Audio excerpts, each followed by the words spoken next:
Chers amis, bonjour. Alors voyons dans cette vidéo d'autres aspects des principes de bénédiction et de malédiction chez l'homme. Et comment celui-ci peut-il gérer ce problème?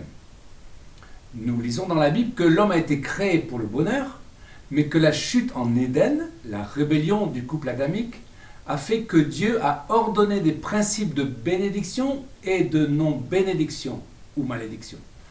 Le roi David est l'un de ceux qui ont suivi ces principes, comme il l'exprime dans les psaumes. Lisons le psaume 23, verset 6. Oui, le bonheur et la grâce m'accompagneront tous les jours de ma vie, et je reviendrai dans la maison de l'Éternel jusqu'à la fin de mes jours. David n'a pas eu une vie facile. Il a connu de grandes épreuves. Il est même tombé dans la désobéissance, mais il a payé le prix. Mais il est resté l'homme selon le cœur de Dieu. Les épreuves, la maladie font partie de la vie, car le monde a été perverti par le péché lui-même. Chata en hébreu et amartia en grec désignent le péché comme étant manquer la cible. En marchant avec Dieu, nous savons en qui nous croyons, un Dieu qui nous veut que du bien. C'est pourquoi, malgré les épreuves, l'on peut dire que l'on connaît le bonheur durant notre vie si l'on marche avec Dieu.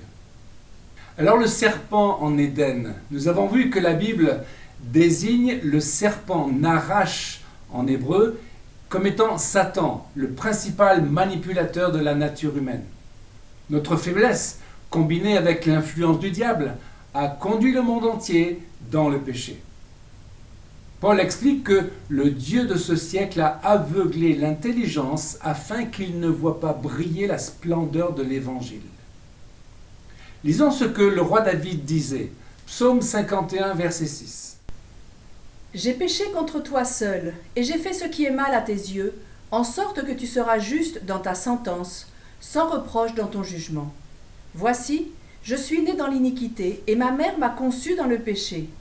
Depuis la désobéissance du couple adamique, l'homme s'est placé sous une autre autorité et domination que celle de Dieu. Les pensées de l'homme, les pensées du cœur de l'homme sont mauvaises dès sa jeunesse, selon Genèse.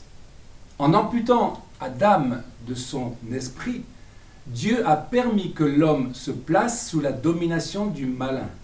Selon la pensée juive, il y a une coupure entre la spiritualité et la matérialité, et le but du Messie sera de restaurer cette unité.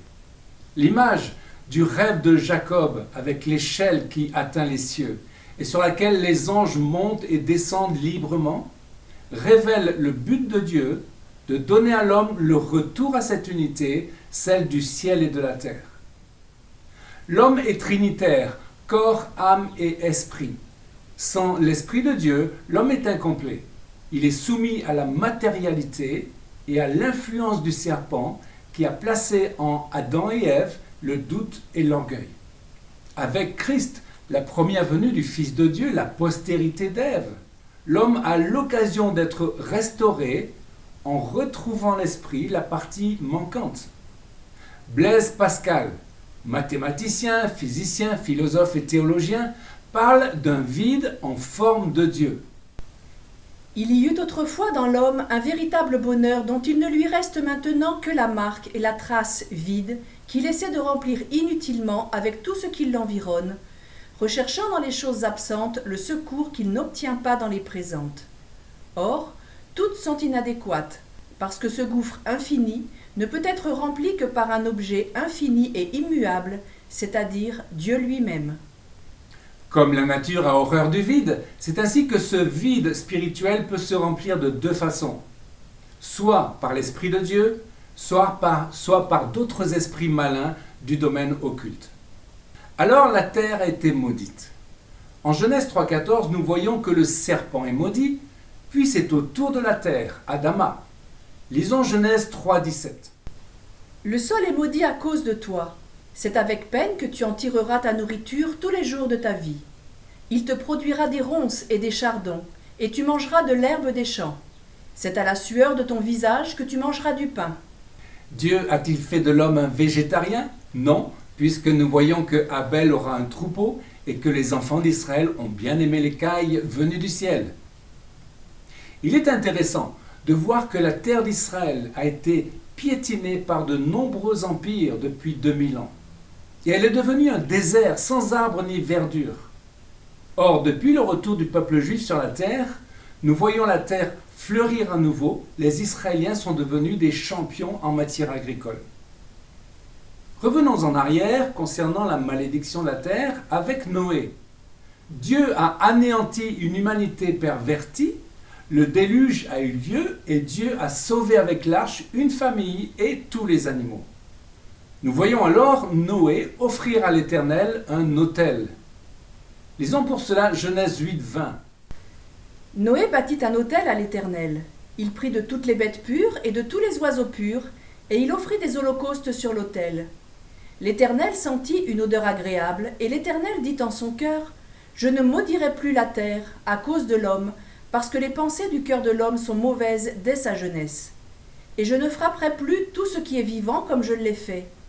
Tant que la terre subsistera, les semailles et les moissons, le froid et la chaleur, l'été et l'hiver, le jour et la nuit ne cesseront point. » Le sacrifice de Noé a changé les choses et a même suscité un repentir chez Dieu qui renonce à maudire la terre. Les saisons retrouvent même leur place. Aujourd'hui, cependant, nous pouvons voir des changements climatiques qui bouleversent le monde. Les incendies, les inondations, la sécheresse, la fonte des glaces, etc. Elles sont un signe des temps.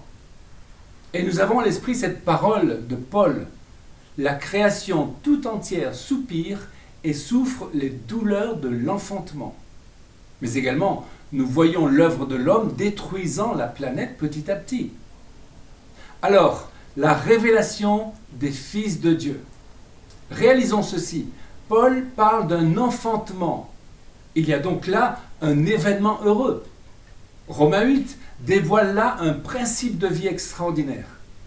Le problème se trouve dans Romains 7. Cela concerne les chrétiens. Paul révèle la puissance du péché, ce péché qui est dévoilé dans la loi, et nous sommes coincés dans ce piège. Paul constate « Je ne sais pas ce que je fais, je ne fais pas ce que je veux, et je fais ce que je hais. » Maintenant, lisons l'antidote. Romains 8, verset 1. Il n'y a donc maintenant aucune condamnation pour ceux qui sont en Jésus-Christ. En effet, la loi de l'Esprit de vie en Jésus-Christ m'a affranchi de la loi du péché et de la mort. L'esprit de condamnation est une chose terrible qui nous enferme dans un cercle sans fin démoniaque, menant à la tristesse et même au désespoir. Et nous avons besoin de l'Esprit de Dieu pour comprendre le pardon de Dieu en Jésus-Christ. Dieu nous aime tels que nous sommes, et lorsque nous revenons à la source de vie, nous sommes pardonnés, lavés de tout péché, et tout esprit de condamnation est ôté. Paul nous fait comprendre ainsi que seul le Saint-Esprit qui nous remplit de sa présence fait de nous des enfants d'adoption du Dieu créateur et donc libres d'aimer. C'est intéressant de voir que l'espérance de la création, de la terre, de la nature est liée à notre espérance. Car, dit Paul, la création attend avec un ardent désir la révélation des fils de Dieu. Paul fait référence à ce temps où nous serons transformés de gloire en gloire par l'Esprit, pour un monde où notre corps sera glorifié, un temps où nous serons sauvés en totalité, en perfection. Nous comprenons que la création, le monde physique, la terre, les animaux et même l'humanité, qui fut maudite donc à cause de l'homme, sera délivrée au travers du Messie. L'Esprit de Dieu, lui seul, sera créé un monde meilleur, comme nous le lisons en Apocalypse 22, un monde où il n'y aura plus aucune malédiction. Chers amis, à une prochaine fois pour une nouvelle vidéo en direct de Jérusalem.